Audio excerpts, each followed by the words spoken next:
আসসালামু আলাইকুম প্রিয় শিক্ষার্থীবৃন্দ, কেমন আছো সবাই?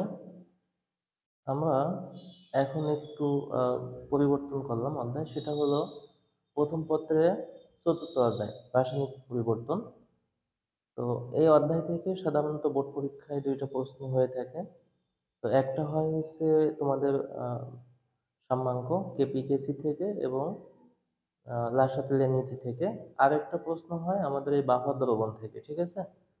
তো এই বাফা দ্রবণের ক্ষেত্রে আমাদের হেন্ডারসন হিসেলবেগ সমীকরণ, অসওয়াল্ডের লঘিকরণ সমীকরণ, এরকম বেশ কিছু প্রশ্ন এখান থেকে করা হয়। সুতরাং আজ আমি যে উদ্দীপকটা লিখছি, এই উদ্দীপক থেকে তোমরা 100% একটা সেট কমন পাবে ইনশাল্লাহ। ঠিক আছে, এটা দিয়ে কখনো মিস হয় না, কখনো না। সুতরাং একটু মনোযোগ দিয়ে দেখো, আমি একটা উদ্দীপক লিখছি। এই টোটাল এখানে 3টা পাত্র দেওয়া আছে, বাট এখান থেকে কোশ্চেন লিখছি 6টা। অর্থাৎ ঘুরে ফিরে এই 6টার মধ্য থেকে প্রশ্ন থাকে, এর বাইরে কোনো প্রশ্ন ইনশাল্লাহ করা হয়ে থাকে না বা হয় না। সুতরাং আমরা একটু শুরু করে দিই। এখানে কয়েকটা সূত্র লিখে দিয়েছি। এটা হচ্ছে অসওয়াল্ডের লঘুকরণ সূত্র। এই সূত্রের প্রমাণটা আসলে এখানে গুরুত্বপূর্ণ না, সেটা দেওয়ারও সময় নেই। তো তোমরা চাইলে সেটা আমি পরবর্তী একটা লেকচারে যখন ধারাবাহিকভাবে অধ্যায়টা লেকচার দিব তখন সেটা অ্যান্সার দিব। বাট এই মুহূর্তে তোমাদের যেহেতু পরীক্ষা চলছে, তোমাদের পরীক্ষার জন্য আমাদের দরকারটা হলো যে এরকম উদ্দীপক আসলে কিভাবে অ্যান্সারটা করবে সেটার জন্য আমি তোমাদের সহজ করে এখানে যতটুকু করার চেষ্টা করছি। দেখো, আমরা শুরু করে দিই। আমাদের প্রথম যে প্রশ্নটা সেটা হচ্ছে এ পাত্রের পিএইচ কত হবে। এ পাত্রের দ্রবণটির পিএইচ কত হবে। এখানে তোমাদের একটা কথা বলে রাখি, এখানে এই পাত্রে যেটা দেওয়া আছে সেটা হচ্ছে অ্যাসিটিক অ্যাসিড, যেটাকে বলা হয় মৃদু অ্যাসিড। এখানে দেওয়া আছে একটা তীব্র ক্ষার সোডিয়াম হাইড্রোক্সাইড, এখানে সালফিউরিক অ্যাসিড, এখানে হচ্ছে কি এটাও তীব্র অ্যাসিড। ঠিক আছে, ওকে। এখন আমাদের যখন মৃদু অ্যাসিড বা মৃদু ক্ষার দেওয়া থাকে, তার পিএইচ নির্ণয় করতে বলা হলে আমাদেরকে অসল্টের লঘুকরণ সূত্রটা ব্যবহার করতে হয়। এবার প্রশ্ন করতে পারো, এখানে এখানে কিছু প্রশ্ন করা যায়। সেটা হচ্ছে আমাদের মাঝে মাঝে এইচ এ দেওয়া থাকে, মাঝে মাঝে বিওএইচ দেওয়া থাকে। এখন আমরা বুঝবো কিভাবে এটা আসলে কি স্ট্রং অ্যাসিড নাকি উইক অ্যাসিড, নাকি উইক বেস নাকি স্ট্রং বেস, তাই না? মানে শক্তিশালী অ্যাসিড বা ক্ষার, এটা বুঝবো কিভাবে? এটা বোঝার জন্য তোমাদের ছোট্ট একটা ট্রিক্স আছে। সেই ট্রিক্সটা হলো যে তোমরা যদি কখনো দেখো নিচে কে অথবা কেবি, হ্যাঁ, এটাকে বলা হয় বিয়োজন ধ্রুবক। কে এটা হচ্ছে অ্যাসিডের বিয়োজন ধ্রুবক, আর কেবিটা হচ্ছে ক্ষারের বিয়োজন ধ্রুবক। তো কখনো যদি এরকম অ্যাসিড বা ক্ষারের বিয়োজন ধ্রুবকের মান দেওয়া থাকে, তাহলে তোমাকে বুঝে নিতে হবে এটা হচ্ছে মৃদু অ্যাসিড বা মৃদু ক্ষার। ক্লিয়ার কিনা? আর যদি না দেওয়া থাকে তাহলে বুঝে নেবে এটা হচ্ছে তীব্র অ্যাসিড বা তীব্র ক্ষার। সহজ হয়ে গেল। ওকে, তো আমরা এখন চলে আসি, যেহেতু হচ্ছে প্রথম এ পাত্রের দ্রবণটি পিএইচ নির্ণয় করতে বলছে, তাই এ পাত্রের দ্রবণের ক্ষেত্রে কি দেওয়া আছে, কে এর ভ্যালু দেওয়া আছে। তো আমি 1 নম্বরটার যদি অ্যান্সারটা একটু লিখি, এখানে 1 নম্বরে আমাদের যে অ্যাসিডটা দেওয়া আছে সেটা জৈব অ্যাসিড। এটা ভাঙলে এই দেখো এখানে একটা উভমুখী চিহ্ন দিতে হয়। এই যে উভমুখী চিহ্নটা হচ্ছে এটা মৃদু অ্যাসিড, এটার বিয়োজন মাত্রা খুবই কম। হ্যাঁ, এটা হচ্ছে খুবই কম পরিমাণ বিয়োজিত হয়। তাহলে এটা ভাঙলে এখান থেকে যেটা পাবো সেটা হচ্ছে অ্যাসিটেট আয়ন, আর পাবো এইচ প্লাস আয়ন। এখানে অ্যাসিড বা ক্ষার বা পিএইচ নির্ণয় করতে গেলে আমাদের শুধুমাত্র আগে খুঁজতে হবে যে কোথায় এইচ প্লাস আছে কোথায় ওএইচ মাইনাস আছে, বাকি যা আছে এগুলো নিয়ে আমাদের মাথা ব্যথা নাই। তাহলে এখানে এইচ প্লাস পেলাম একটা। তাহলে এইচ প্লাস সমান সমান আমাদের এখানে কয়েকটা সূত্র আছে। একটা আছে হচ্ছে দেখবা যে এইচ প্লাস সমান আলফা সি, হ্যাঁ। বাট আমাদের যেহেতু এখানে সরাসরি কে এর ভ্যালু সি এর ভ্যালু দেওয়া আছে, সিটা হচ্ছে এখানে ঘনমাত্রা, এখানে এটা হচ্ছে সি, আর এটা তো কে, তাই না? তাহলে আমাদের এই সূত্রটা আমরা যদি ইউজ করি আমরা একবারে এটা বের করতে পারবো। এটা কিন্তু অন্য সূত্র দিয়েও করতে পারবো, এটা নিয়ে কোনো সমস্যা নাই। তুমি প্রথম আলফা বের করবা, তারপরে এইচ প্লাস বের করবা, 3টা নিয়ম, 3টা ধাপে এটা করা যায়। এটা নিয়ে কারো কোনো এ নাই, সে নাই। তোমরা যে কোনো নিয়ম করলে এটা সমস্যা নাই, তোমরা নাম্বার পাবে। এখন আমরা এখানে মানটা বসাই দিই 1.8 ইন্টু 10⁻⁵ ইন্টু 0. কত 1। এটা বসালে এখানে ক্যালকুলেশন করলে আসবে 1.34 ইন্টু 10⁻³ এখন এই যে এমটা হচ্ছে মোল পার লিটার বা মোলার, যেহেতু এটা ঘনমাত্রা, থার্ড ব্র্যাকেট দিয়ে কি বোঝাচ্ছে এখানে ঘনমাত্রা। তাহলে আমরা এইচ প্লাস এর ঘনমাত্রা পেয়ে গেলাম। তাহলে আমরা জানি কি, অতএব পিএইচ সমান সমান কি জানি, পিএইচ সমান সমান হচ্ছে minus log of H plus ion, হ্যাঁ, ঋণাত্মক লগারিদম অফ হাইড্রোজেন আয়ন। তাহলে এইখানে যদি মানটা বসাই দেওয়া হয় 1.34 ইন্টু 10⁻³ দেখো মান যখন বসানো হয়েছে তখন কিন্তু ফার্স্ট ব্র্যাকেট, বাট এইখানে কিন্তু এটা থার্ড ব্র্যাকেট, এটা মাথায় রেখো। এখানে যদি এই মানটা বসানো হয় তাহলে অ্যান্সারটা আসবে 2.87, এটাই অ্যান্সার। এটাই আমাদের পিএইচ শেষ। এই প্রশ্নটা এই অধ্যায় থেকে সব থেকে বেশি আসে 3 মার্কের জন্য। আমি আবারও বলছি, তোমরা 3 মার্কের জন্য এই প্রশ্নটা একটু ভালো করে পড়ে যাও। এটা খুবই গুরুত্বপূর্ণ, এটা কিন্তু আমাদের পারতে হবে। তো এখান থেকে সেন্স কি হতে পারে, আমি এখানে যেহেতু এটা অ্যাসিড দিলাম, এখানে একটা খাদ দেওয়া থাকতে পারে, সর্বোচ্চ এতটুকু পরিবর্তন। তো খাদ দেওয়া থাকলে তুমি সেখান থেকে এইচ প্লাস এর পরিবর্তে পাবা হচ্ছে ওএইচ। কিভাবে? ওএইচটা পাবে জাস্ট এখানে একই নিয়মে এখানে ওএইচ এর ঘনমাত্রা আসবে, এখানে পিএইচ এর পরিবর্তে পিওএইচ টা নির্ণয় করতে হবে বা পিএইচ বের হবে, সরি পিওএইচ। তারপরে হচ্ছে আমাদের এখানে যে সূত্রটা আছে যে পিএইচ প্লাস পিওএইচ সমান 14, অর্থাৎ একটা মান পেলে তুমি আরেকটা মান ইজিলি 14 থেকে বিয়োগ দিয়ে এটা বের করতে পারবে। এই নিয়মটা আমি পরে আসতেছি। বাট এইখানে যেটা বললাম, যেহেতু আমাদের কে এর ভ্যালু দেওয়া আছে আর এখানে অ্যাসিড আছে, এজন্য আমাদের সরাসরি পিএইচ টা বের হয়ে গেছে। যদি এখানে অ্যাসিডের পরিবর্তে ক্ষার থাকতো তোমাকে আরেকটা ধাপ বেশি করতে হতো, এতটুকুই, বাট নিয়ম একই। 1 নম্বর পাত্রটা শেষ। 2 নম্বরটা যদি একটু দেখি, 2 নম্বরটা হচ্ছে বলছে বি পাত্রে। তাহলে বি পাত্রে দেওয়া আছে কি সেটা যদি আগে খেয়াল করি, এখানে 2 নম্বর আছে সোডিয়াম হাইড্রোক্সাইড। আচ্ছা, সোডিয়াম হাইড্রোক্সাইড যেহেতু তীব্র ক্ষার, এটা সম্পূর্ণ আয়নিত হয় বা বিয়োজিত হয়। এখানে আমি পেয়ে গেলাম OH, তাই না? ওকে, তো আমরা OH মাইনাসটা যদি ঘনমাত্রাটা দেখি, এখানে উদ্দীপকে দেওয়া আছে কত, 0.15 মোলার। যেহেতু OH এখানে একটা, এজন্য 2 গুণ হচ্ছে না। যদি 2টা বের হতো তাহলে এখানে 2 গুণ করতে হতো। আচ্ছা, OH থাকলে আমরা অতএব POH সমান কি হবে, POH, তাই না? H প্লাস থাকলে PH, আর OH থাকলে কি হবে, POH। তাহলে মাইনাস লগ অফ 0. কত 15, এটা যদি বসাই তাহলে এখানে মানটা কি আসতে পারে, এখানে মান আসবে 0.8239। একটু বেশি লিখলাম আমরা এক্সাক্ট ভ্যালু পাওয়ার জন্য, আর কিছুই না। 0.8239 এটা পেলাম হচ্ছে পিওইস, সরি এটা মোলার হবে না, কারণ এটা হচ্ছে পিওইস এর মান। তাহলে আমরা যদি এখানে আমাদের চাইছে কি বলতো, এখানে চাওয়া হয়েছে পিএইচ কত। তাহলে অতএব আমরা জানি লিখতে পারি, এত কিছু লিখতেছি না, তোমরা একটু পরীক্ষার সময় লিখবা, কারণ আমাদের সময় যত কম লাগানো যায় তত ভালো। পিএইচ সমান এটা জানি আমরা, অতএব পিএইচ সমান কত হবে, 14 মাইনাস পিওএইচ। 14 মাইনাস 0.8239, অর্থাৎ এটা আসবে 13 পয়েন্ট সামথিং, 13.176, এটাই হচ্ছে আনসার। ঠিক আছে, দেখো খুবই সিম্পল। তো এই টাইপের ম্যাথ মাঝে মাঝে আসছে আমাদের, মানে 3 মার্কের জন্য। তোমরা অবাক হয়ে যাবা যে এগুলো আসলে এমসিকিউতে আসে, কিন্তু মাঝে মাঝে এমসিকিউতে আসে, আবার এই অধ্যায় থেকে এই সৃজনশীলটাও আসে।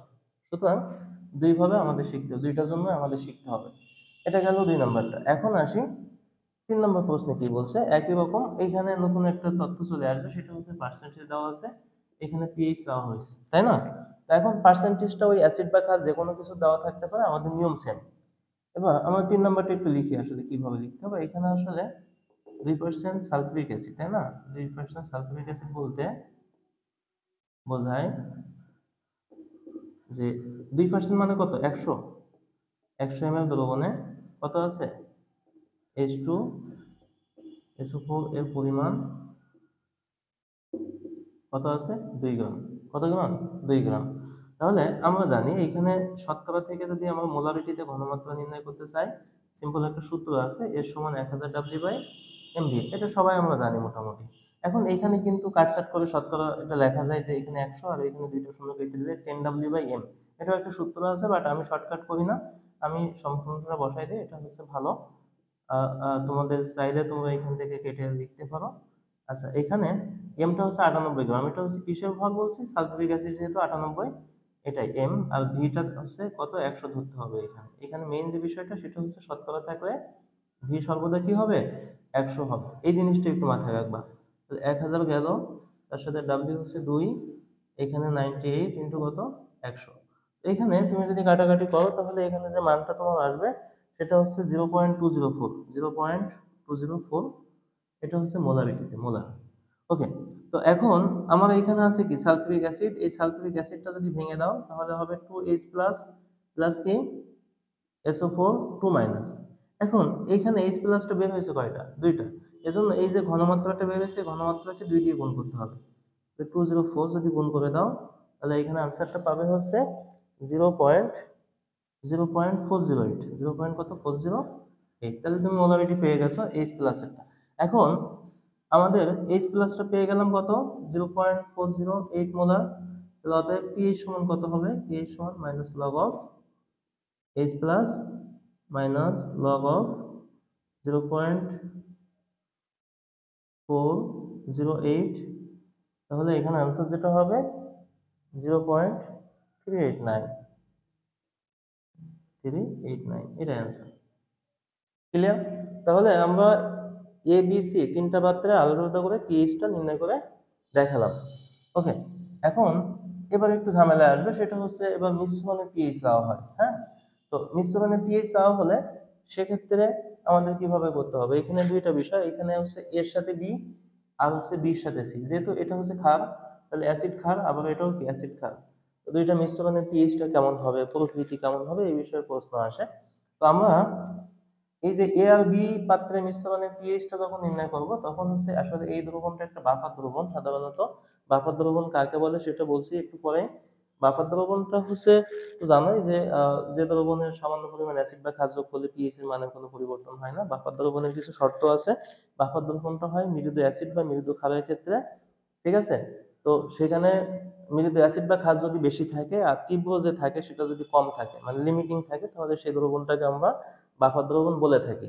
তো এখানে যখন আমরা এই মিশ্রণের পিএইচটা নির্ণয় করতে চাইবো তখন হচ্ছে আমাদের হেন্ডারসন হেসেলবার্গ সমীকরণটা এখানে অ্যাপ্লাই করতে হবে। পিএইচ সমান পিকে plus log N salt by an acid. এই সূত্রে এইখানে বিষয় আছে, এখানে বিভিন্ন মানে এটাকে লেখা যায়। এটা হচ্ছে লবণের ঘনমাত্রা বা অ্যাসিডের ঘনমাত্রা লেখা যায়, আবার লবণের আয়তন বা অ্যাসিডের আয়তন বিভিন্ন ভাবে লেখা যায়। তো আমি যেটা সবসময় প্রিফার করি যে এখানে লবণের মোল সংখ্যা আর অ্যাসিডের মোল সংখ্যাটা বের করে নেওয়া সব থেকে বেটার হবে, এজন্য আমি an salt by an acid দিলাম। এখন এখানে তাহলে আমি কি বললাম, যেহেতু আমাদের সূত্রের ভিতরে কি আছে, মোল সংখ্যা আছে, তাহলে আমাদের যে কাজটা করতে হবে মোল সংখ্যাগুলো নির্ণয় করতে হবে। আমরা 4 নম্বরটা শুরু করি। 4 নম্বরে দেখো এই পাত্রে আমাদের মোল সংখ্যা নির্ণয় করতে হবে একটা CH3 COOH এর মোল সংখ্যা সমান, আচ্ছা, মোল সংখ্যা এস গুণ ভিএল, মানে এন সমান সমান, এখানে এন সমান সমান এস গুণ ভিএল। মোল সংখ্যাটা হচ্ছে ঘনমাত্রা এবং লিটার এককে আয়তন গুণ করলে এটা হয়ে যায়। আমি একটা লাইনেই করে দেই কারণ আমার জায়গা কম। এখানে আছে হচ্ছে এস কত 0.1 ইন্টু 120, এটা আছে মিলিলিটারে, এটাকে আমি লিটারে কনভার্ট করলে কত হবে 10⁻³ অর্থাৎ 12 ইন্টু 10⁻³ মোল। এটা মোল পেয়ে গেলাম কার, অ্যাসিডের। এখন যদি মোল সংখ্যাটা নির্ণয় করি সোডিয়াম হাইড্রোক্সাইড, সোডিয়াম হাইড্রোক্সাইডের মোল সংখ্যা হবে একই রকম এস গুণ ভিএল। এটা আছে কত 0.15, তার সাথে আছে 60 ইন্টু 10⁻³ তাহলে এটা যদি গুণ করি 6×15 = 90, তাহলে 9 ইন্টু 10⁻³ মোল। তাহলে দুইটা মোল সংখ্যা আমি পেয়ে গেলাম, ঠিক আছে? আচ্ছা, এরপরে কাজটা হলো আমাদের সমতাকৃত সমীকরণ। তাহলে মিশ্রণটির সমতাকৃত সমীকরণটা যদি লিখি, মিশ্রণটির সমতাকৃত সমীকরণ, এই সমীকরণটা লাগবে। তাহলে এখানে CH3COOH প্লাস সোডিয়াম হাইড্রোক্সাইড, এখানে CH3COONA, এটা হচ্ছে লবণ আর এটা হচ্ছে কি পানি, অ্যাসিড ক্ষার লবণ পানি, তাই না? আচ্ছা, এখন প্রাথমিক অবস্থায় তোমাদের লিখতে হবে কি, প্রাথমিক অবস্থায় এখানে মোল সংখ্যা কত, অ্যাসিডের মোল সংখ্যা আছে কত আমি পেলাম 12 ইন্টু 10⁻³ এটা আছে কত 9 ইন্টু 10⁻³ মোল। প্রাথমিক অবস্থায় লবণ পানি সবসময় শূন্য, মানে ডান পাশে যা থাকবে সবই জিরো, কারণ সম্পূর্ণটাই আমার বিক্রিয়কে আছে। এখন যখন এক মোল এক মোলের সাথে বিক্রিয়া করছে, সাম্য অবস্থায় কি হলো, কম আছে কোনটা, সোডিয়াম হাইড্রোক্সাইড, তাহলে এটা সম্পূর্ণ কি হয়ে যাবে, প্রশমিত হয়ে যাবে, তার মানে এটা লিমিটিং থাকবে না। আর এটা থেকে যদি 9 মোল ক্ষার যদি 9 মোল অ্যাসিডের সাথে বিক্রিয়া করে, তাহলে অ্যাসিড অবশিষ্ট থাকবে কতটুকু, তাহলে আমরা লিখবো সাম্যাবস্থায়। সাম্যাবস্থায় এখানে 12 ইন্টু 10⁻³ থেকে 9 ইন্টু 10⁻³ যদি বাদ দাও, তাহলে থাকে 3 ইন্টু 10⁻³ মোল। এটা জিরো হয়ে যাচ্ছে, কেন হচ্ছে তা তো বুঝতে পারছো, সম্পূর্ণটা শেষ হয়ে যাচ্ছে। তো যতটুকু অ্যাসিড যতটুকু ক্ষার আমার বিয়োজিত হলো, ততটুকু লবণ উৎপন্ন করে, ততটুকু পানি উৎপন্ন করে, ঠিক আছে? 9 ইন্টু 10⁻³ মোল শেষ। তাহলে আমরা মোটামুটি কিন্তু একটা জায়গায় চলে আসলাম যে আমরা সাম্যাবস্থায় অ্যাসিডের মোল সংখ্যা আর কি ক্ষারের মোল সংখ্যাটা নির্ণয় করলাম। এখন আমাদের কাজে লাগবে কোনটা, আমাদের কাজে লাগবে হচ্ছে লবণেরটা আর লাগবে কি অ্যাসিডেরটা, যেহেতু এখানে আমাদের কি নাই, কোনো ক্ষার নাই। ওকে, তো তো আমরা যে সূত্রটা জানি হেন্ডারসন হেসেলবার্গ সমীকরণ, আমরা জানি কি পিএইচ সমান সমান, হ্যাঁ আমি একটু শর্ট করে লিখতে হতে পিএইচ সমান সমান আমরা জানি pK plus log N salt by কি এন অ্যাসিড। ওকে, তো এখন এটাকে একটু ভেঙে লিখি, তাহলে পিকে সমান হচ্ছে মাইনাস লগ অফ কে। দেখো যেখানে পি থাকবে সেটা হচ্ছে মাইনাস লগ দিয়ে দিবা, তাহলে minus log of k plus log, এখানে সল্ট বলতে কি বোঝাচ্ছে CH3 COO প্লাস হচ্ছে কি N CH3 COOH।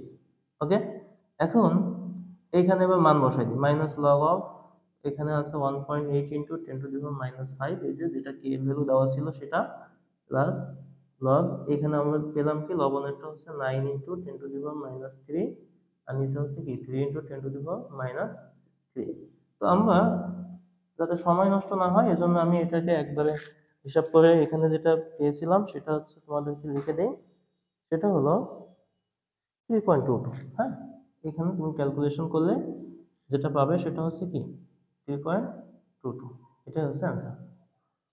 ক্লিয়ার সবাই? খুবই গুরুত্বপূর্ণ একটা টপিক ছিল। তো এইখান থেকে আমি আবারও বলছি আমাদের 1 নাম্বার অর্থাৎ প্রথমটা খুবই খুবই গুরুত্বপূর্ণ, এটাই আসে বেশি। তারপরে হচ্ছে এটা হচ্ছে 70%, আমি এভাবে হিসাব করি এটা আসে 70%, বিসি এই টাইপের আসে হচ্ছে 20%, আর এখন যেটা করালাম সেটা আসে হচ্ছে আমাদের 10%। তার মানে 100% এইখান থেকে তোমার একটা পিস থাকবেই। হ্যাঁ, এটা কখনো মিস হবে না, হয়ও না। সুতরাং এটা খুব ভালো করে তোমাদের করে যেতে হবে। এটা গেল হচ্ছে পিএইচ নির্ণয় গেল, 1 2 3 4টা চলে গেল। এখন আসি হচ্ছে 5 নম্বরটা। এখন 5 নম্বরটা নিয়ে আমার একটু কথা আছে। 5 নম্বরটা মূলত হচ্ছে এই অধ্যায়ের সাথে খুব বেশি কানেকশন নাই। এটা মূলত হচ্ছে তোমাদের সেকেন্ড পেপারে থার্ড চ্যাপ্টার যেটা আছে পরিমাণগত রসায়ন, সেখানে এটা নিয়ে বেশ একটা টপিক আছে, লঘুকরণের পরে পিপিএম, তারপরে এগুলো আছে প্রকৃতি নির্ণয়, পিএইচ নির্ণয়। তো মাঝে মাঝে দেখা যায় তোমাদের ফার্স্ট পেপারেও সেখান থেকে দিয়ে দেয়। হ্যাঁ, তো এজন্য মূলত এটা এই প্রশ্নটাকে এখানে নিয়ে আসা। তো এটাকে আবার একটু আমি আমার নিয়মে একটু করব। হ্যাঁ, এটা হচ্ছে অনেক সময় ওই যে আগে যে নিয়মটা করছিলাম মৌল সংখ্যা দিয়ে সেটা দিয়েও করা যায়, বাট এটার আরো একটা নিয়ম আছে যেটা সহজ হয়, সেটা দিয়ে আমরা করে ফেলবো। তো আমরা এটা একটু করে নিই দ্রুত। তো 5 নম্বরটা শুরু করি। 5 নম্বরটা হলো যে তোমাকে এখানে প্রথম বলছে কি বি আর সি পাত্রে প্রকৃতি ও পিএইচ নির্ণয়। তাহলে বি আর সি, তাহলে বিটা হচ্ছে সোডিয়াম হাইড্রোক্সাইড আছে। হ্যাঁ, তাহলে আমরা এখান থেকে যেটা লিখবো যে সরাসরি লিখে দিই 60 ml 0.15 molar sodium hydroxide equivalence এটা সমান কি লিখতে পারি, এই দুটো গুণ করলে যেটা হবে সেটা হচ্ছে V2। আচ্ছা, সূত্রটা যদি একটু ছোট করে বলি, এখানে V1S1 সমান V2S2, এই S2 টা হবে অনমোলার, S2 টা কিসে হবে অনমোলার, অর্থাৎ V1S1 গুণ করলে যেটা পাবো সেটা হচ্ছে আমরা V2 লিখবো আর S2 টা কি অনমোলার। এটা কেন লিখবো তার কারণটা পরে বলতেছি। তাহলে এখানে 6×90, তাহলে এখানে আসবে হচ্ছে 9 ml 1 মোলার সোডিয়াম হাইড্রোক্সাইড, অর্থাৎ এটা সমান এটা লিখতে পারি, একই কথা। তারপরে হচ্ছে যদি অ্যাসিডেরটা দেখি, অ্যাসিডের আমরা যদি একটু খেয়াল করি যে এখানে সালফিউরিক অ্যাসিডের যে ঘনমাত্রাটা পেয়েছিলাম আমরা, এই যে পার্সেন্টেজ থেকে যে ঘনমাত্রাটা পেয়েছিলাম সেটা একটু এখানে লিখতে হবে। তাহলে 80 ml 0.204, যতটুকু মনে পড়ে, তাহলে H2SO4, এটা ইকুইভ্যালেন্স টু তাহলে এখানে 8 × 16, এখানে মেবি হচ্ছে 16 পয়েন্ট কত, ওকে 16.32। হ্যাঁ, ঠিক আছে, 16.32 ml 1 মোলার সালফিউরিক অ্যাসিড। ওকে, তাহলে এটা গেল হচ্ছে আমাদের প্রথম কাজ, সেটা হলো প্রত্যেকটা, দেখো এখানে কেন বলছিলাম যে এখানে এই সূত্রটা কেন ইউজ করছি, কারণ এখানে আমাদের প্রত্যেকের আয়তনের সাথে কোনো সম্পর্ক নেই, মিল নেই, ঘনমাত্রাটাও ভিন্ন ভিন্ন, তাহলে সবগুলোকে আমাদের আসলে এক কোনটা শেষ হচ্ছে কি হচ্ছে না এটা বোঝার জন্য আমাদের যে কাজটা করতে হবে, যে কোনো একটা ঘনমাত্রা মানে একটা নির্দিষ্ট ঘনমাত্রায় দুইটাকে নিতে হবে, এটা হচ্ছে কাজ। নির্দিষ্ট ঘনমাত্রা দুইটা অনমূলক পেয়ে গেলাম। এখন এইখান থেকে আমরা আসি, এইখান থেকে আমরা প্রথম যেটা করবো সেটা হচ্ছে যে সমতাকৃত সমীকরণ। তাহলে মিশ্রণটির সমতাকৃত সমীকরণ, মিশ্রণটির সমতাকৃত সমীকরণ, তাহলে এখানে H2SO4 অ্যাসিডটা আগে লিখি, H2SO4 প্লাস সোডিয়াম হাইড্রোক্সাইড, এখানে এটা হচ্ছে তো strong acid strong base sodium sulphate plus হচ্ছে কি পানি, লবণ পানি হয়ে গেল। এখন সমতাটা করতে হবে কিভাবে, এখানে সোডিয়াম 2টা আছে তাহলে এখানে 2 দিব, হাইড্রোজেন 2 দিয়ে 4টা হয়ে গেছে এজন্য এখানে 2 দিব, শেষ, সমতা শেষ। এবার খুব গুরুত্বপূর্ণ বিষয়, খুব মনোযোগ দিয়ে এখানটা বুঝবা, সেটা হলো যে এইবার আমি যে কথাটা লিখবো এখানে সেই কথাটাকে ইম্পর্টেন্ট, মানে বাম পাশে কোনটা লিখবা ডান পাশে কোনটা থাকবে এই বিষয়টা একটু খেয়াল করো। এখানে আমাদের এবার এই জায়গাটা আসতে হবে, আমি কি লিখবো, 1 মোল, দেখো এখানে 1 মোল সমান 2 মোল, আবার 2 মোল সমান 1 মোল, তাই না? তাহলে আমি 1 মোল অ্যাসিড বিক্রিয়া করবে 2 মোলের সাথে, নাকি 2 মোল ক্ষার বিক্রিয়া করবে 1 মোল অ্যাসিডের সাথে, এই জিনিসটা লিখতে গেলে আমাদের এইখানে আসতে হবে। তো এই জায়গাটা যদি আসো লিমিটিং কোনটা, মানে সবসময় আগে খুঁজবা যে কম কোনটা আছে, লিমিটিং কোনটা আছে। তাহলে এখানে এটা আছে 9 ml আর এটা হচ্ছে কত 16, এমনি দেখেই তো বোঝা যাচ্ছে 9 তো ছোট, এটা গেল একরকম। তো এমনও যদি হয় যে মনে করো এখানে আছে হচ্ছে 8, কত 8 ml আর এখানে আছে কত 9 ml। তো এই ক্ষেত্রে একটু খেয়াল করতে হবে, যখন হচ্ছে দুইটা সমান সমান থাকবে না, মনে করো এখানে যদি HCl থাকতো তাহলে তো ছোট বড় দেখে হিসাব করা যেত, বাট এইখানে যেহেতু হচ্ছে এটা কি দ্বিক্ষারীয় অম্ল আর এটা এক অম্লীয় ক্ষার, মানে একটা আছে তাই না, ওইস, আর এখানে হাইড্রোজেন কয়টা আছে, 2টা। তো সেক্ষেত্রে আমাদের যে কাজটা করতে হবে যে ওই একটু হিসাব কিতাব করে তোমাকে আগে হিসাব করে নিতে হবে যে আসলে কোনটা শেষ হচ্ছে আগে, কোনটা কম আছে, তাই না? তো সেটা নিয়ে আমি পরে আসতেছি, আমরা জাস্ট এখন এটা একটু বুঝি যে এখানে যেহেতু লিমিটিং আছে দেখেই বোঝা যাচ্ছে সোডিয়াম হাইড্রোক্সাইড, আমাদের ঝামেলা নেই, আমরা সোডিয়াম হাইড্রোক্সাইডের আগে লিখবো। তাহলে এখান থেকে কি লিখতে পারি, লিখতে পারি 2 মোল সোডিয়াম হাইড্রোক্সাইড প্রশমিত করে, তাই না? প্রশমিত করে কথাটা লিখলাম, প্রশমিত করে সমান কত মোলকে, 1 মোল সালফিউরিক অ্যাসিডকে, 1 মোল কি সালফিউরিক অ্যাসিডকে। তাহলে 1 মোল কত মোলকে করে, 1 মোল সোডিয়াম হাইড্রোক্সাইড প্রশমিত করে হাফ মোল, না হাফ মোল সালফিউরিক অ্যাসিডকে, ঠিক আছে, গেল এই কাজটা প্রথম। এরপরে যে কাজটা হচ্ছে তুমি বাম পাশে যেটা লিখছো সেটা পরিমাণ লিখতে হবে। তাহলে এখানে কত এমএল আছে, 9 ml, কত মোলার 1 মোলার সোডিয়াম হাইড্রোক্সাইড, তাহলে প্রশমিত করে কতটুকু হবে, হাফ ইন্টু কত 9 ml, এই যে 1 মোলার H2SO4। তার মানে এখানে হচ্ছে আমার অ্যাসিড প্রশমিত হচ্ছে 4.5 ml 1 মোলার সালফিউরিক অ্যাসিড। ওকে, এটা গেল প্রশমিত হয়ে যাচ্ছে কতটুকু থেকে, 16.32 থেকে মাত্র 4.5 ml প্রশমিত হচ্ছে কি অ্যাসিড, আর খাদ্য সম্পন্ন শেষ হয়ে যাচ্ছে। তার মানে এই দ্রবণে অবশিষ্ট কি থাকবে, অ্যাসিড থাকবে, অতএব দ্রবণে অবশিষ্ট H2SO4 এর পরিমাণ হবে হচ্ছে 16 পয়েন্ট কত 32 মাইনাস কত 4.5 ml 1 মোলার। তাহলে এখানে যদি আমরা এটা বিয়োগ করি তাহলে 11.82 হবে, 11.82 ml 1 মোলার। তাহলে এটা হচ্ছে অবশিষ্ট আছে কি অ্যাসিড। সুতরাং সুতরাং আমাদের প্রথম অ্যান্সারটা শেষ। সুতরাং দ্রবণের প্রকৃতি কেমন হবে, প্রকৃতি হবে অম্লীয়।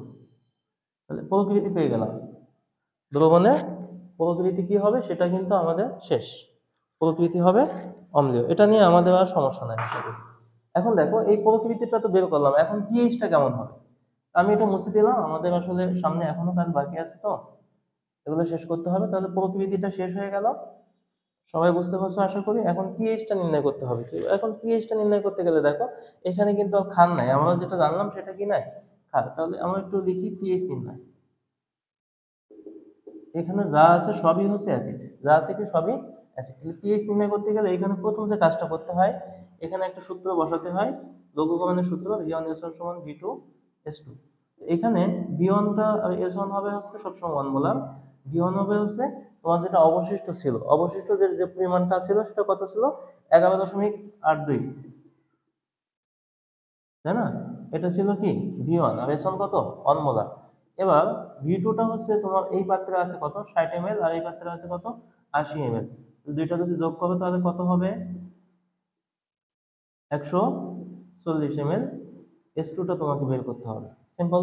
তাহলে আমরা এখানে বা দিলাম, বা দিয়ে এখানে S2 সমান সমান V1 S1 বাই V2, তাহলে এখানে 11.82 ইন্টু 1 ভাগ কত 140, তাহলে এখানে ভাগ যদি করি তাহলে যে মানটা আসবে সেটা হলো 0.0844, 0.0844 যেহেতু ঘনমাত্রা তাহলে মোলার বা মোল পার লিটার। ঠিক আছে, ওকে। এখন দেখো অবশিষ্ট ছিল কি, অতএব H2SO4 এটা যদি এখন ভেঙে দিই তাহলে আগের মতোই 2H plus plus KSO4 2 minus, তাহলে এখানে H প্লাস আয়নের ঘনমাত্রা কত হবে 2 ইন্টু 0.844। এটা কিন্তু যে কোনো জায়গায় করা যায়, এখানেও করা যায়, তুমি পরে H প্লাস দিয়েও করতে পারো। এখানে আমাদের এটা গুণ করলে যেটা হবে 0.844 না 0.0844, সরি 0844, সরি এখানে 0.16885, 0.16885 এটা পেলাম H প্লাস আয়নের ঘনমাত্রা। তাহলে এখানে আমি একটু এখানে লিখি, অতএব H প্লাস সমান সমান পেলাম হচ্ছে কত 0.16885, একটু বেশি লিখলাম যাতে অ্যাকুরেট মানটা আসে। তাহলে pH সমান সমান আমরা এই মানটা বসাই দিলাম, pH সমান সমান minus log of H plus 0.16885, এখানে যেটা আসে সেটা হচ্ছে 0.772, এটাই অ্যান্সার। ক্লিয়ার? তাহলে প্রকৃতি নির্ণয়ের পরে পিএইচ নির্ণয় করার সূত্রটা হচ্ছে প্রথমত V1S1 V2S2 দিয়ে আমাদের কি করতে হবে, এই এক্সাক্ট যে ঘনমাত্রা সেটা বের করতে হবে, কারণ এইখানে হচ্ছে আমাদের টোটাল আয়তন ছিল 140 ml। ঠিক আছে, তাহলে 11.82 ml এসে 1 মোলার, তাহলে 140 ml এ কত মোলার সেই ঘনমাত্রাটা বের করে নিতে হবে এক্স্যাক্টলি। সেটা বের করার পরে তারপরে হচ্ছে আমাদের সেই অ্যাসিড বা ক্ষার যেটা অবশিষ্ট থাকবে সেটা ভাঙাতে হবে। এরপর যদি H প্লাস থাকে তাহলে H প্লাস এর ঘনমাত্রা, পিএইচ বের হয়ে যাবে, আর যদি ক্ষার থাকে তাহলে কি পিওএইচ এর ঘনমাত্রা, সরি ওএইচ এর ঘনমাত্রা পিওএইচ নির্ণয় করে পিএইচ নির্ণয় করতে হবে। আশা করি এটা আর সমস্যা নাই। তো এটা বললাম, এটা দ্বিতীয় পত্রের একটা কোশ্চেন ছিল, বাট তোমাদের এখানে মাঝে মাঝে প্রশ্নটা আসছে বিধায় এখানে ধরা হয়েছে। আশা করি এটা নিয়ে আর সমস্যা হবে না। আমাদের সর্বশেষ যে প্রশ্ন, এটা কিন্তু একবারে 100% এটাকে বলা যায় যে এটা 4 মার্কের প্রশ্ন। হ্যাঁ, এটা কত মার্ক বলছি, 4 মার্কের প্রশ্ন। এই পার্টটা আসলে খুব বেশি মিস হয় না। তো এখন এইখানে আসলে অনেক বাংলা লেখা টেখা আছে, তো আমি অত কিছু লিখবো না, আমি জাস্ট মেকানিজমটা দেখাবো, লেখাটা একটু নিজের মতো করে লিখবা। সেটা হলো যে এ ও বি পাত্রে মিশ্রিত দ্রবণটিতে সামান্য পরিমাণ তীব্র অ্যাসিড বা ক্ষার যোগ করলে পিএইচ এর কোনো পরিবর্তন হবে কি হবে না, সেই ব্যাখ্যাটা তোমাকে দিতে হবে। তো সাধারণত এই প্রশ্ন করা হলে আমাদের যে দ্রবণ যেটা থাকে বা উদ্দীপক যেটা থাকে সেখানে কিন্তু অবশ্যই সেটা বাফার দ্রবণ থাকে। আর বাফার দ্রবণটা হচ্ছে কাকে বলে, ওই যে যে দ্রবণে সামান্য পরিমাণ অ্যাসিড বা ক্ষার যোগ করলে পিএইচ এর মানের কোনো পরিবর্তন হবে না, সেটাই। তো এখন এইখান থেকে তোমাদের যে কাজটা প্রথম করতে হবে, একটা ম্যাথমেটিক্যাল পার্ট আছে, সেই পার্টটা হচ্ছে আমি অলরেডি কিন্তু এইখানে করে ফেলছিলাম। এ আর বি পাত্রের যে মিশ্রণটা যখন করাইছিলাম তখন তোমরা খেয়াল করে থাকবে আমি ওই পার্টটা নতুন করে করতেছি না। সেখানে আমাদের ফাইনাল যেটা ছিল সেখানে হচ্ছে আমাদের এই পাত্রের অবশিষ্ট ছিল হচ্ছে অ্যাসিড, কি ছিল অ্যাসিড ছিল। এই ক্ষারটা কি হয়ে গেছিল, প্রশমিত হয়ে গেছিল। অ্যাসিড ছিল 3 × 10⁻³ মোল, হ্যাঁ মনে আছে তো? আচ্ছা, তাহলে এটা যদি বিয়োজিত করো তাহলে এখান থেকে পাবা কি CH3C ডাবল মাইনাস আর কি H প্লাস। আর একটা অবশিষ্ট ছিল সেটা হচ্ছে লবণ। তাহলে এই লবণটাকে যদি ভেঙে দাও, আচ্ছা লবণটা হচ্ছে যেহেতু এটা ক্ষারীয় লবণ, এটা ভাঙলে যেটা হবে CH3C ডাবল মাইনাস প্লাস হচ্ছে Na প্লাস। এখন এখান থেকে তোমাদের জাস্ট মেকানিজমটা একটু সহজে বোঝাই দিই, সেটা হলো যেহেতু এখানে অ্যাসিড অবশিষ্ট আছে মৃদু আর ক্ষারীয় একটা লবণ অবশিষ্ট আছে, তাহলে এই যে দ্রবণটা হবে এটা আগে তোমাকে লিখে নিতে হবে। যেহেতু এখানে অবশিষ্ট এটা আছে, তাহলে এটি একটি অম্লীয় বাফার দ্রবণ। মানে অম্লীয় নাকি ক্ষারীয় সেটা তোমাকে আগে আইডেন্টিফাই করতে হবে, এটা বলতে হবে। তাহলে এটা একটা অম্লীয় বাফার দ্রবণ আমি বুঝে গেলাম। অম্লীয় বাফার দ্রবণে অ্যাসিডটা বিয়োজিত হলে এখানে H প্লাস দ্রবণে কি উৎপন্ন হয়, H প্লাস উৎপন্ন হয়। আর লবণ বিয়োজিত হয়ে এখানে অ্যাসিটেট আয়ন আর কি সোডিয়াম আয়ন উৎপন্ন হয়। এখন এই দ্রবণে সামান্য পরিমাণ যদি অ্যাসিড যোগ করা হয়, মানে H প্লাস যদি যোগ করা হয়, কি যোগ করা হয় বলছি, অ্যাসিড মানে কি H প্লাস, তাহলে এই যে লবণ থেকে বিয়োজিত যে অ্যাসিটেট আয়ন তার সাথে সেটা বিক্রিয়া করবে, করে সেটা আবার হচ্ছে অবিয়োজিত বা মৃদু বিয়োজিত বা তড়িৎ বিশ্লেষণ খুব কম পরিমাণ বিয়োজিত আমাদের কি হবে অ্যাসিটিক অ্যাসিড উৎপন্ন করবে। এখন এর ফলে কি ঘটে একটু খেয়াল করো। এর ফলে যেটা ঘটে সেটা হচ্ছে তুমি তো বাইরে থেকে অ্যাসিড দিচ্ছ, তো অ্যাসিডটাও মানে কি অ্যাসিড বলতে সেখানে H প্লাস থাকবে। H প্লাস মানে কি আমাদের পিএইচ এর মান কি হবে, কমে যাবে, হ্রাস পাবে। তাহলে পিএইচ এর মানের পরিবর্তন হওয়ার কথা কখন হবে, যখন সেটা মুক্ত থাকবে। বাট এই H প্লাসটা যখন দ্রবণে যোগ করে দেওয়া হয় সেই H প্লাসটা মুক্ত থাকে না, সেটা যুক্ত হয়ে যায় অ্যাসিটেট আয়নের সাথে। কোথা থেকে আসছে, লবণ থেকে যে অ্যাসিটেট আয়ন সেটার সাথে যুক্ত হয়ে অ্যাসিটিক অ্যাসিড উৎপন্ন হলো। যেহেতু এটা মুক্ত অবস্থানে যুক্ত হয়ে গেছে বিধায় এখানে পিএইচ এর মানে কোনো পরিবর্তন হয় না। এটা গেল প্রথম কৌশল। 2 নাম্বারটা হলো যদি সামান্য পরিমাণ ক্ষার যোগ করা হয়, তাহলে এখানে সামান্য পরিমাণ ক্ষার বলতে কি, ক্ষার বলতে এখানে OH টা বোঝাচ্ছে। ক্ষার যদি যোগ করা হয় সেখান থেকে আমার OH টা উৎপন্ন হবে, তাহলে OH এর সাথে এই যে অ্যাসিড থেকে যে H+ টা উৎপন্ন হয়েছিল বা এখানে দ্রবণে ছিল, সেই H+ এর সাথে সেটা যুক্ত হয়ে পানি উৎপন্ন করে। কি উৎপন্ন করে বলছি? পানি। এখন এইখানে দুইটা ঘটনা ঘটে, সেটা হলো যে বাইরে থেকে আমি ক্ষার দিলাম, ক্ষার দেওয়ার অর্থ হচ্ছে পিএইচ এর মান বৃদ্ধি পাওয়ার কথা, তাই না? এখন পিএইচ এর মান বৃদ্ধি পাচ্ছে না, তার কারণটা কি? তার কারণটা হলো যে এখানে H+ এর সাথে সে যুক্ত হয়ে পানি হয়ে যাচ্ছে, যে পানিটা তড়িৎ অবিশ্লেষ্য বা মৃদু বিয়োজিত। সুতরাং এই দ্রবণে আমাদের পিএইচ এর মানের পরিবর্তন হচ্ছে না প্রাথমিকভাবে, কিন্তু আরেকটা ঘটনা ঘটে গেছে, সেটা হলো এই দ্রবণের পিএইচটা যার উপর ডিপেন্ড করছিল H+, সেই H+ টা কিন্তু আর দ্রবণের মধ্যে নাই, সেটা কোথায় চলে গেছে? সেটাও পানি হয়ে গেছে। তার মানে এই H+ টা তো হ্রাস পেল দ্রবণ থেকে। এখন এইখানে যেটা ঘটে, আমাদের যে অ্যাসিটিক অ্যাসিড যেটা ছিল সেটা একটা মৃদু অ্যাসিড, এটা খুব কম পরিমাণ বিয়োজিত হয়। এটা কম পরিমাণ বলতে এমন বলা হয় যে এটা হচ্ছে 1 থেকে 10% সর্বোচ্চ, হ্যাঁ? 1 থেকে কত পার্সেন্ট? 10%, মানে 90% অবিয়োজিত অবস্থায় থাকে। সুতরাং এই অ্যাসিডটাকে, এই অ্যাসিডটা আবার যেটা করে, আমাদের লাসাতিলের নীতি অনুসারে যদি আমরা উৎপাদ থেকে কোনো কিছুকে সরিয়ে নেই, মানে এক পাশে যদি ভ্যাকেন্ট হয়ে যায়, ঘাটতি পড়ে যায়, তাহলে এটা আবার পুনরায় কি হয়? বিয়োজিত হয়। তার মানে এখানে দুইটা ঘটনা ঘটে, একটা হচ্ছে H+ এর সাথে OH বিক্রিয়া করে পানি হলো, যখন H+ টা দ্রবণ থেকে চলে গেল, তখন এই অ্যাসিটিক অ্যাসিড পুনরায় বিয়োজিত হয়। এই অ্যাসিটিক অ্যাসিড আবার কি হয়? পুনরায় বিয়োজিত হয়ে সেটা ওই দ্রবণে যতটুকু H+ এর ঘাটতি পড়ে গেছিল, ঠিক ততটুকু H+ আবার কি করে? পুনরায় বিয়োজিত করে আমাদের দ্রবণে H+ এর যে পরিমাণ সেটা সমতা বজায় রাখে।